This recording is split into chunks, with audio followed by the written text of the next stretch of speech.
Good morning, good afternoon, good evening, wherever you are tuning in from. My name is Wenlin. If it's the first time we're meeting, I'm a yoga and mindfulness instructor and yoga educator based in Turin, Italy. And today I'll be sharing with you some tips on 5 steps to your unique teaching style. So if you're tuning in live, drop a message so I know that you guys are there. And this will be an interactive session in which I'll be able to answer if you have any questions. So feel free to let me know if you do have them.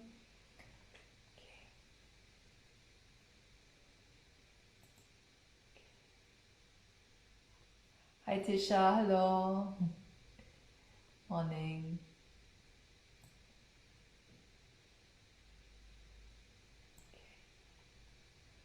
So, alright, so last weekend what we did is we shared a little bit about the 7+1 different areas of what makes a good teacher, and the nice formula, a nice way of remembering it is P equals to ab volts, and there are the various different aspects of what I call a good teaching, or a higher level of great teaching compared to being just a certified teacher.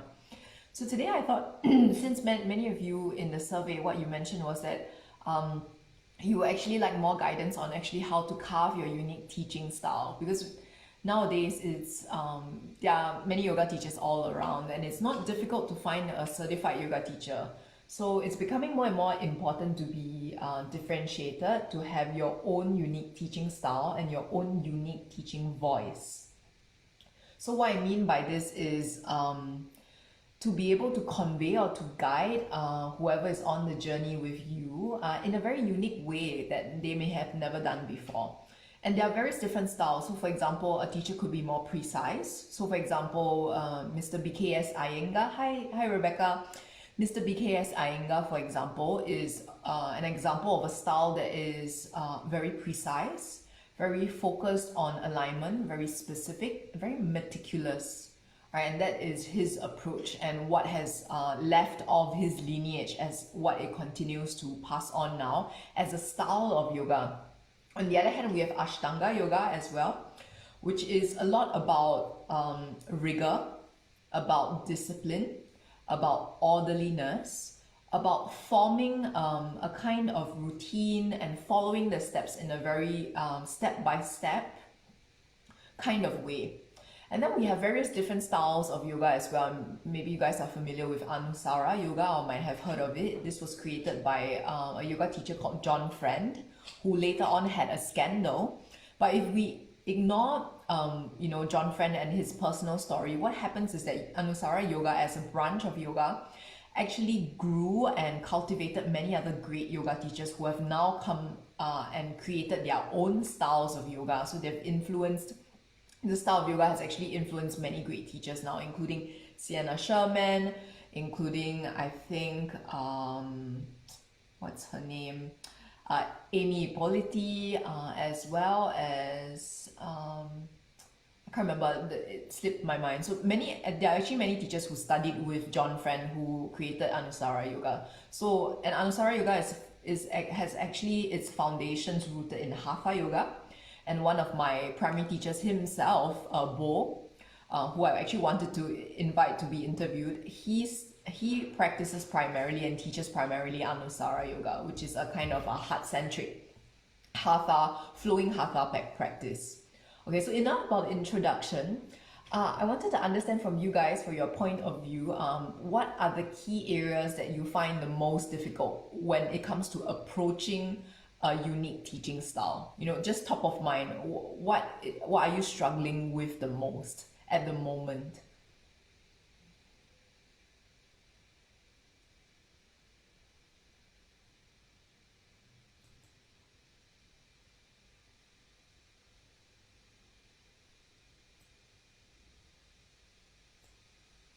Just having a look at your comments. Okay, so no worries, keep the comments going. I think there's still a little bit of a lag between your commenting and me being able to see them.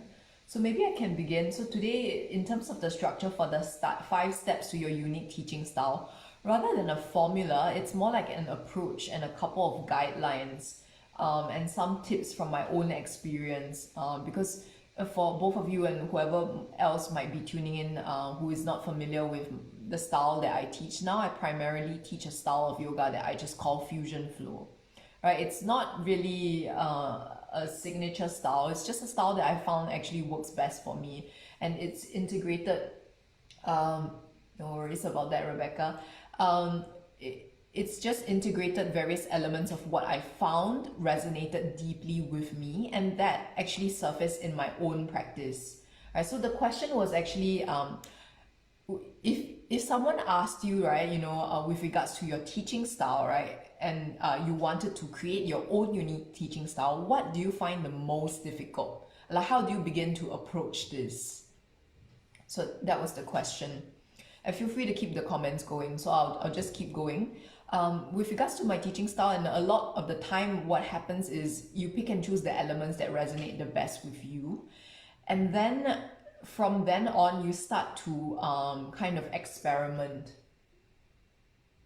Correct. Yeah, Tisha, you mentioned you're worried about getting in trouble with the Vinyasa certification if you add in things that aren't in their curriculum. Definitely, I agree. So if you are watching this and right now you're taking your yoga teacher training, I would recommend that this is something for you to look at and then consider at a later point once you've finished your yoga teacher training certification exam. So at this point of time, probably it's more important, if you still haven't gotten your certification, to follow the curriculum of whatever your school has given you, because they will have certain standards or certain guidelines in which they check and they say, oh, did she manage to describe the alignment for this particular pose properly? Did she manage to carve out a flow according to what we've recommended or what we've suggested? Yeah. Correct. Yes, exactly. So most schools, for example, they have a fixed style. So depending on which school that you registered your 200 hour or your 300 hour or even your 500 hour with, it would be either Hatha, Vinyasa, Ashtanga, Hatha Vinyasa, Hatha Ashtanga, or even Yin. So that's the style of yoga. And also there's, for example, Iyengar. And I want to talk a little bit about the differences between style and the approach. Because of course you can add in different things. Like for example, when I teach, I also include things from somatics, from Qigong, but this comes with lots of years of experience. What I teach primarily is still a Vinyasa style class. So that's the fundamental style or approach to teaching. The poses still flow fluidly from one to the other. I wouldn't spend more than 7 breaths in each pose, right? And if you do so, then that becomes more like a Hatha style class. And also it's more active, it's more yang. So definitely it's a flowing style class rather than a yin class. With regards to style versus approach, a style of yoga would be, I think, more like a branch of yoga. And many styles of yoga right now that are currently so-called available in the market, they all stem from the Hatha, like a main trunk of yoga. And then they happen to grow and to develop. So with regards to Ashtanga, it came from, of course, BKS. So it became from Mr. Ashtanga himself. And then with regards to Iyengar, it's from Mr. BKS Iyengar. We also know there's Bikram Yoga, who was created by the Yogi Bikram. But in my opinion, actually, all these styles, right, they different to the way they teach, there are also certain characteristics about them, as what I mentioned in the earlier part of the video. And this is what might be useful for you if after your certification, then you're beginning to think, okay, now that I have the fundamentals already in place, I already know how to describe all the alignments or what people should feel in a pose. I already know how to string roughly a sequence of poses into a lesson plan. Okay, now how do I begin to take add in my own flavor into it? It's kind of like the school gives you a recipe, right? And it tells you, okay, you need to put this ingredient, this into this, so that you can form, let's say, fish soup, right? And that might be the dish. After you graduate from cooking school, what happens is you then begin to experiment with your own way of cooking the soup. The ingredients might roughly be the same, right? But how long you cook it, how you prepare the ingredient, and how you serve it to maybe your guests will be different. And that is what makes you as a chef shine. So all the chefs, right, the chef trainees who came from the same school, as they graduate, you have to start to carve your niche in your own style of cooking. And that's what I mean by finding your unique style. So the dish could be the same. You could be serving an Ashtanga class. You could be serving a Vinyasa class. You could be serving a Yin class. But you have your own unique spin to it because of the way you present it. And that's what I mean by unique style of teaching or unique approach to teaching. Okay, so let's have a look at the 5 steps or the 5 tips with regards to how you can begin to consider this. So really valid points that you guys have mentioned. So if you're still doing your yoga teacher training at this moment, just shelve this episode and come back to it again after you do your finish your certification. No worries about that. And then, this might provide you more food for thought. And even right now, actually, what it might be good for you is, as someone who is undergoing this training, if you have teachers that you often practice with, if you do practice teaching, it might be interesting to observe and notice how other chefs or chef trainees are doing it. Because even if they provide the same formula, right, or the same ingredients, right, the way you kind of like cut the ingredients, maybe they say dice the fish into cubes. Right, some people dice the cubes a little bit bigger. Some people dice them into rather than cubes, more like long kinds of slices. And some people, maybe they shred them instead. So the same with alignment, or the same with maybe say orientating students to a class. Usually the school will give you guidelines, but there's always some room to play around, right? Not necessarily with the overall reaching style, but within the confines of the style itself, Hatha, Vinyasa, Ashtanga, there is actually a lot of room to play. So going back to my point, if you're practicing with a teacher, if you're watching videos of teachers who are teaching you, or if you're doing practice teaching with another role model, observe and think, okay, what characteristics or attributes does this teacher have, or what kind of feeling is this teacher giving me? Is she very meticulous? Does she take a lot of time to describe specific things? Or is she more focused on the general feel, on making things smooth, on keeping the students present in the moment, right? There are many different areas that we can look at. Okay, so I digressed a little bit. So let's go back to the topic from today, but keep your comments coming.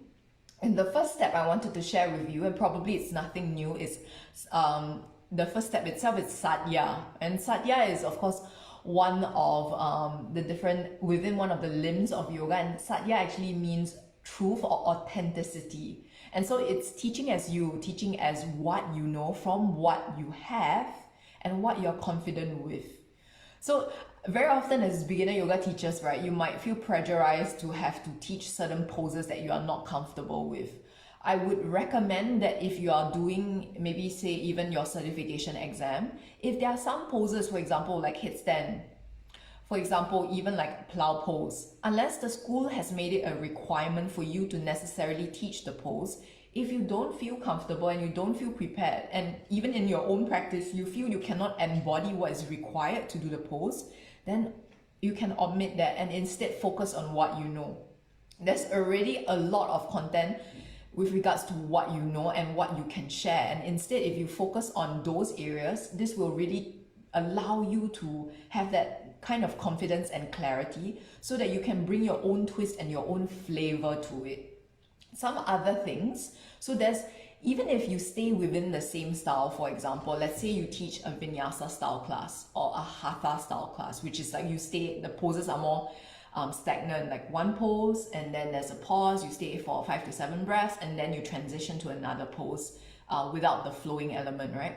You can still incorporate elements of, for example, bhavana, which is like a theme, like the general feeling or like a moral or theme of the story into it. And this could be uniquely yours. So for me, many of you guys are familiar that mine is called Qigong Fusion Flow, and I like to integrate elements of Eastern philosophy because I'm ethnic Chinese, and I find that many people may not be able to encounter or to gain knowledge in this area, and I would like to take this knowledge which is close to me as a person in my culture, in my identity, and share it with others so that they can enjoy it even if they are not Chinese, even if they cannot read, Chinese language, or, they've never encountered this text or this kind of philosophy. So for you, it doesn't have to be like a specific kind of thing. It could be just things you enjoy. For example, do you enjoy poetry? If you do, who are your favorite poets? What kind of poetry do you enjoy? You could use that to thread or like to tie everything together instead of necessarily fixating on like yoga philosophy, instead of like tying it to the yamas and niyamas. It doesn't necessarily have to be these things.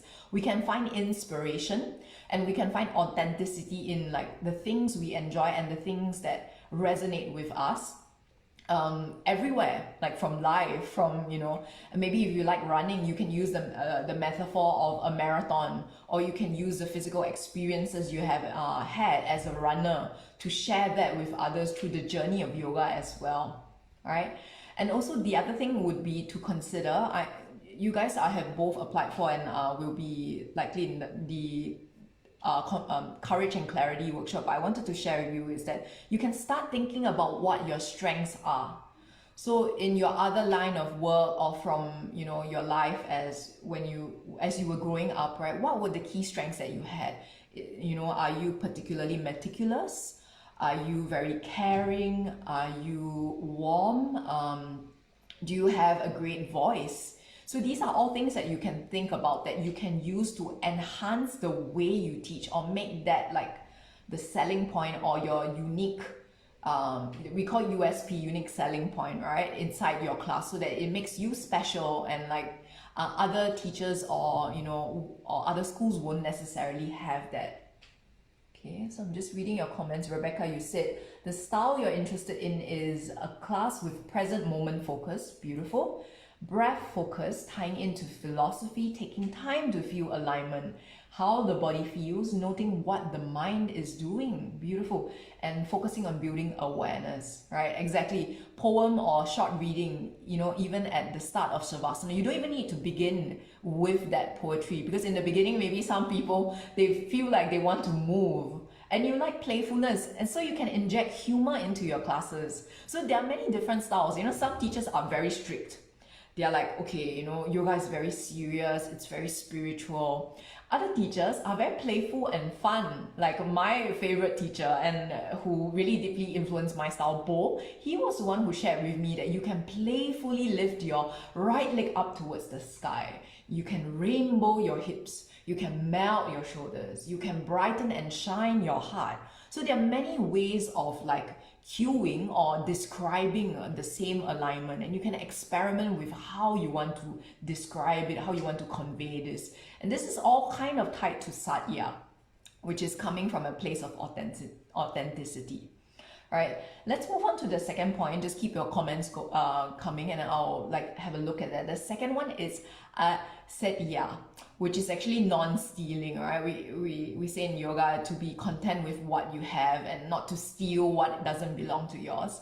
Okay, I want to take a spin to it. Right, instead of not stealing, today I invite you to think that everything right in the world is actually stolen. Right? There's nothing really in the world that is truly original. Everyone who created something or founded something actually got inspiration from somewhere else or someone else. Necessarily when you begin teaching, or even if you have already, if you're tuning in and you're already a certified teacher, likely your own style will have elements of all the teachers that you have studied with that you respect, that you honor, that you feel influenced by, and that's okay. That's totally fine. It's very common in the beginning to feel like, I'm just parroting my favorite teacher, I'm just saying exactly the same thing. That's okay. In the beginning, that's how you begin to put together your own style. And I have one additional tip here. So you can steal from others, but what makes it different from someone who's a thief versus someone who's an innovator is if you steal that thing and then you take a new spin to it and you make it uniquely yours. Because us humans, I don't know about you, but for me, right, no matter how hard I try to replicate something exactly the same, I would never be able to do it. I always fail miserably at trying to do, exactly the same thing as what someone else did. And then in the end, it kind of looks slightly different, but has my own take to it. And that's okay, because then you've taken, whatever inspiration that was and made it yours. And then over time, as you continue to practice teaching, continue to approach various different students and observe your own teaching, refining it using the feedback loops that we mentioned in the webinar, you will be able to carve your own unique style, right? And then with regards to this, I wanted to share another tip, which is the best way, in my opinion, to be able to steal well is to steal from a lot of people. So Austin Kleon, who wrote the book Steal Like an Artist, one of his tips is you go and steal from a lot of people. Because if you steal only from one person, it's super obvious that, it's all from that teacher and he or she has a unique style, unique way of teaching. But if you reference and learn from lots of different people, you can pick and choose, right? And I think that it is helpful to have the mentality that there is always something to be learned from someone else. So you may attend a class that doesn't necessarily resonate with you, but if you have that approach or the mindset that, what did I learn from this, from this teacher? What did she do well that I don't necessarily have the skills to, that perhaps I could, learn from, or maybe that I could reflect and then integrate into my own style. So that's one other tip. Coming back to this point, so steal from lots of different teachers, lots of people you enjoy, even steal from your peers, right? If you do practice teaching one-on-one with other trainees, or if you're a certified teacher already and you see other teachers around offering free classes and you're watching their videos, take a moment to think, okay, what can I learn from this style? Or was that transition very interesting? I would not have thought of doing that transition from this pose to this pose, and I've never done that before. So that's kind of like stealing. But then, again, no, it's not really stealing. It's just taking what's good from what others have and then integrating it and putting it all together.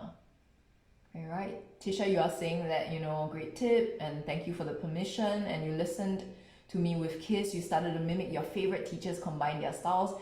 Exactly, and you substitute your own music, your own theme, and your own playful style, and then that makes it you really. It's not your teacher's style, because music again is also very, very subjective and it's very personal. When you have that changes the tone and the style of the class, and it makes it uniquely you. Right, and you mentioned, this approach helped you to calm down, with what you were doing in class. I'm really glad to hear that. Always keep it simple, and you can, whenever something gets too overwhelming, like the project is too big or the idea of whatever you have to accomplish is too big, just take a moment, calm down, and then start to think, okay, what are the possible components of this thing that I'm trying to approach, and what is the first smallest bit that I can look at? And then you start to piece things together, and over time you can add on and then make it a little bit more complex.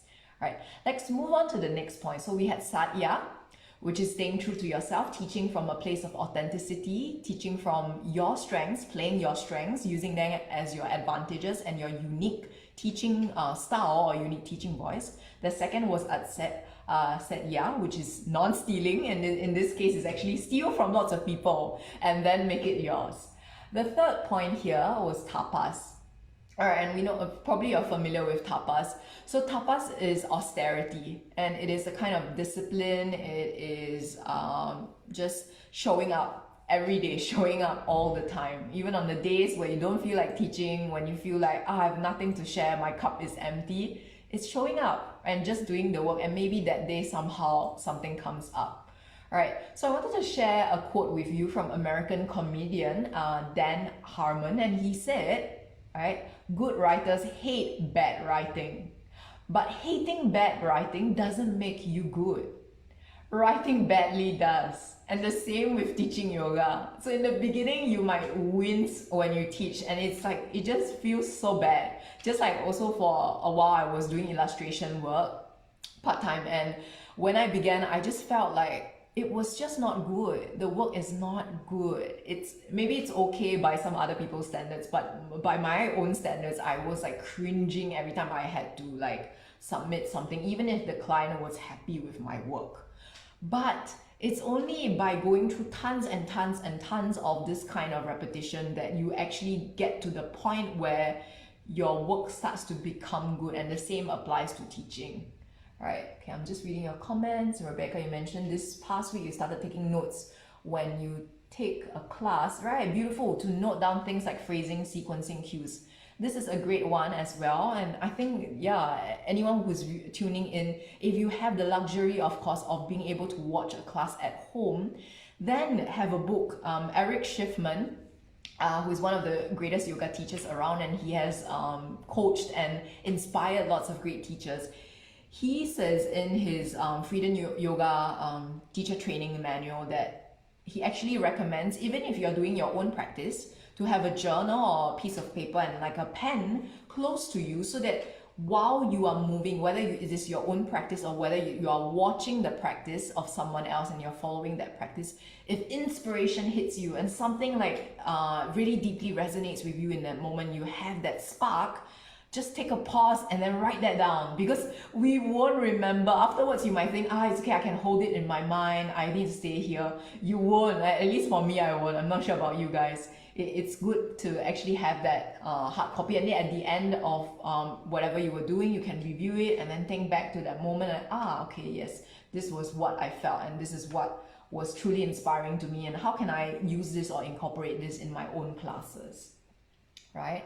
Okay, so let's move on to the fourth point. So we're at the fourth step now. So begin by teaching from who you are, with your strengths, playing your strengths to your advantage.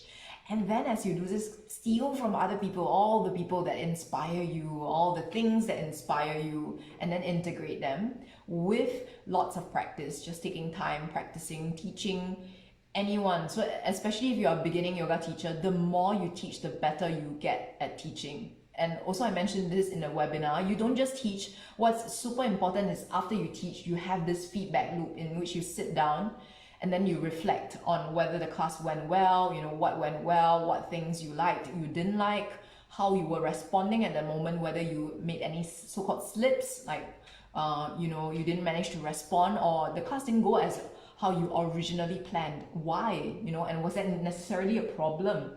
And then also how the students responded. And if you're doing a recording of your own video, then you can watch yourself or listen to yourself giving the cues and stuff like that. So that's super important.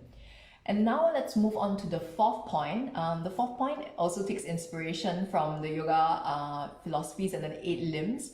This one is aparigaha, right? And aparigaha, actually here, what I mean here is to step beyond your comfort zone, right? And lots of people associate this from the niyamas or the yamas with the sense of like non-grasping or like not clinging on to what is not necessarily yours. But here, what I mean is, if you're still new to teaching, right, your first teaching opportunities, you can approach them more as like experiments, so that they won't necessarily become limiting factors. They won't necessarily become like trials in which when you do them, you feel like, if it didn't go as well as you hoped, you have failed.